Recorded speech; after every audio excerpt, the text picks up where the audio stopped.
शुभ दिवस. जर शरीरातील नस दबली, तर काय होतं डोळ्यासमोर डोळ्यात चमकते बघा. शरीराला कोणत्या ना कोणत्या भागात मुंग्या येतात. हातपाय सुन्न पडतात आणि हालचाल करण्यात अडचण निर्माण होते. हालचाल करता येत नाही. मग अशा वेळेला काय करायचं? यावर लसूण आणि मोहरीच्या तेलाचा मिश्रणाचा फायदा नेमका काय होतो आणि तो कसा करायचा? तर यावेळी मोहरीच्या तेलाने मालिश केल्यामुळे काय होतं बघा, दबलेल्या नसामधील रक्ताभिसरण हे सुधारते. 2 नंबर, लसणात दाहक विरोधी गुणधर्म असल्यामुळे म्हणजे अँटी इन्फ्लॅमेटरी हे गुणधर्म असल्यामुळे ज्या नसावरील सूज कमी होण्यास मदत होते. ह्या लसणामुळे काय होते? नसावरील सूज कमी होण्यास मदत होते. मोहरीचे तेल आणि लसूण यांच्या एकत्रित मिश्रणाने काय होतं? स्नायू आणि नसांचे स्नायू आणि नसांचे कडकपणा कमी होऊन मुंग्या तर येतच नाहीत, पण बधीरपणा देखील कमी होतो. आणि हे मिश्रण शरीराला ऊब देते, ज्यामुळे मज्जातंतूंना आराम मिळण्यास सुरुवात होते. तेव्हा जर समजा हातपाय बधीर होत असतील, सुन्न पडत असतील, हातपायाला मुंग्या येत असतील, शरीराच्या कुठल्याही भागात आग पडत असेल,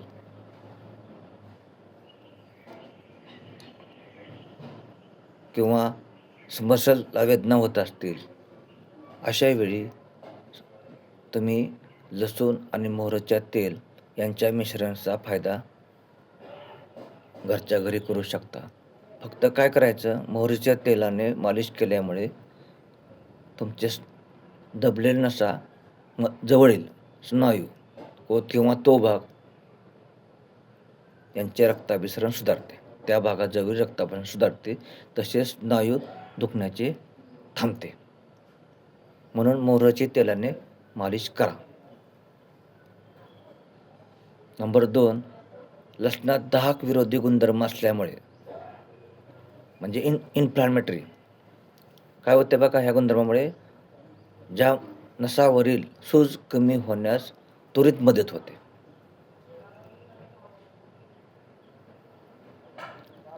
तसेच मोहरीचे तेल आणि लसूण यांच्या मिश्रणामुळे काय होतं? स्नायूंचे आणि नसांचे जो कडकपणा आला असतो, स्नायूमध्ये आणि नसांमध्ये जो कडकपणा आलेला असतो, तो कमी होऊन मुंग्या ज्या भागात आलेल्या असतात, तो भाग पूर्णपणे आराम मिळतो. त्या भागाला पूर्णपणे आराम मिळतो.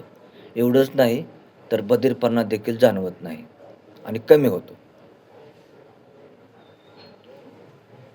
आणि या मिश्रणाने मोहरीच्या तेल आणि लसूण यांच्या मिश्रणाने काय होतं बघा, हे मिश्रण शरीराला ऊब देतं. हे मिश्रण शरीराला ऊब देतं, ज्यामुळे मज्जातंतूंना आराम मिळतो. तेव्हा हे मिश्रण कसं करायचं हे थोडक्यात, तर एका भांड्यामध्ये अर्धा कप मोहरीचे तेल गरम करायचं. एका भांड्यामध्ये अर्धा कप मोहरीचे तेल गरम करा.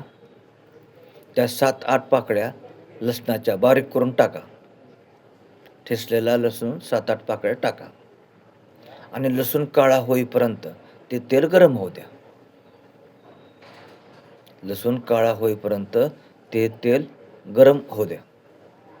आणि नंतर तेल कोमट झाल्यावर ज्या भागात नस दबलेली आहे किंवा मुंग्या येतात, आग पडते, वेदना होतात, तिथे हलक्या हाताने 15 ते 20 मिनटं हलक्या हाताने मालिश करा.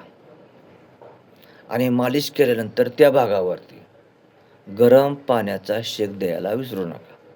फक्त एवढंच करा, तुमची ही सर्व लक्षणे नष्ट होतील, हे नक्की. तेव्हा लसूण आणि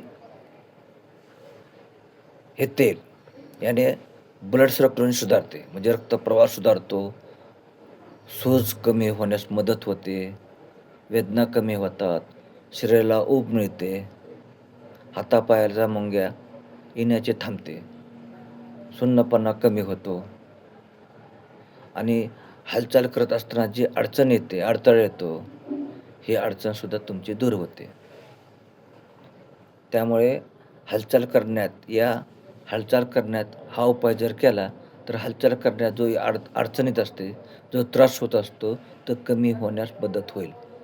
तेव्हा जर जास्त नस दबली असेल, तर तुम्ही थेरपीसुद्धा करून घेऊ शकता. ऑर्थोपेडिक सर्जन, न्यूरोलॉजिस्ट यांनाही दाखवू शकता. पण हा उपाय घरच्या घरी करण्यासारखा आहे आणि त्वरित फरक पडणार आहे. त्यामुळं हा उपाय तुम्ही जरूर करून पहा.